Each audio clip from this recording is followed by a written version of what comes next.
লন্ডনের হসপিটাল দেখাই, accident and emergency department. আমি আজকে এসেছিলাম, আমার শরীরটা একটু গড়বড়ে, সেই জন্য আমরা মা আর ছা দেশ থেকে সমানে ভুগেই যাচ্ছি পালা করে করে।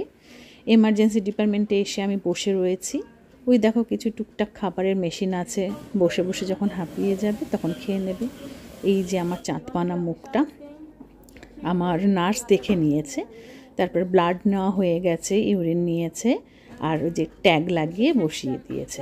এখন আমি ওয়েট করছি, আমাকে ডাক্তার ডাকবে, তারপরে ডাক্তারকে দেখাবো। তারপরে ডাক্তার দেখবে, দেখে যদি বোঝে কোনো ফার্দার টেস্ট করতে হবে, ব্লাড ওরা অলরেডি নিয়ে নিয়েছে, যদি কোনো স্ক্যান করতে হয় তাহলে সেভাবে করবে, বা যা ট্রিটমেন্ট ফার্দার ডাক্তার দেখার পরেই হবে। আমি বসে রয়েছি, আর সমানে এখানে নার্সরা আসছে, যার একবার হয়তো ডাক্তার দেখে গেছে, কারো ব্লাড প্রেশার টেস্ট করতে হচ্ছে, এখানে মেশিনপত্র নিয়ে এসে ওয়েটিং এরিয়াতেই টেস্ট করে নেয়। আর ক্লিন তো সমানে হচ্ছে। এই দেখো, ঢোকার পরে আমাদের এইভাবে নাম এন্ট্রি করতে হয়। শুধু নাম এন্ট্রি না, হিস্ট্রি, জিওগ্রাফি সবই দিতে হয়। এখানে একটা অনেক বড় একটা ফর্ম ফিল আপ করতে হয় হসপিটালে ঢুকেই।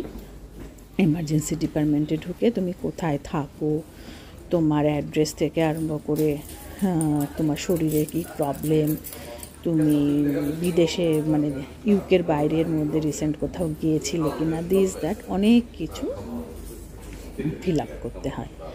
আমি যেহেতু খুবই পেন নিয়ে ঢুকেছিলাম, সেজন্য তখন তো ভিডিও করার কথা মাথায়ও নেই, আর সব আসেও না, আর আমি এমনিতেও নর্মাল সময়ই ভুলে যাই, আর এইসব কষ্টের সময় তো মনেও থাকে না।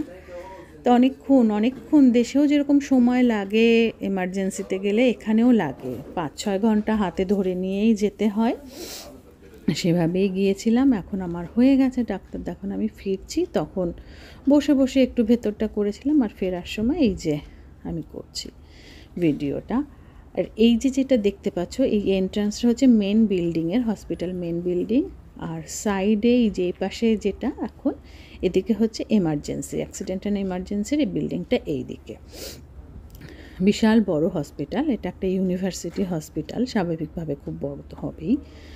আর কি আর এমার্জেন্সিতে যেটা আসতে হলে কোনো ব্যাপার না, জাস্ট চলে এসো, ওখানে নাম লেখাও, ডাক্তার দেখাও। লাকিলি আজকে আমাকে ছেড়ে দিয়েছে। আমি এই 2.5 বছর ধরে ভুগে যাচ্ছি, কদিন বাদে কমাস বাদে হসপিটালের মুখ দেখতে হয়, আর আমাকে ভর্তি করে নেয়। লাকিলি আজকে আমাকে অ্যাডমিট করেনি, ওষুধপত্র দিয়ে ছেড়ে দিয়েছে।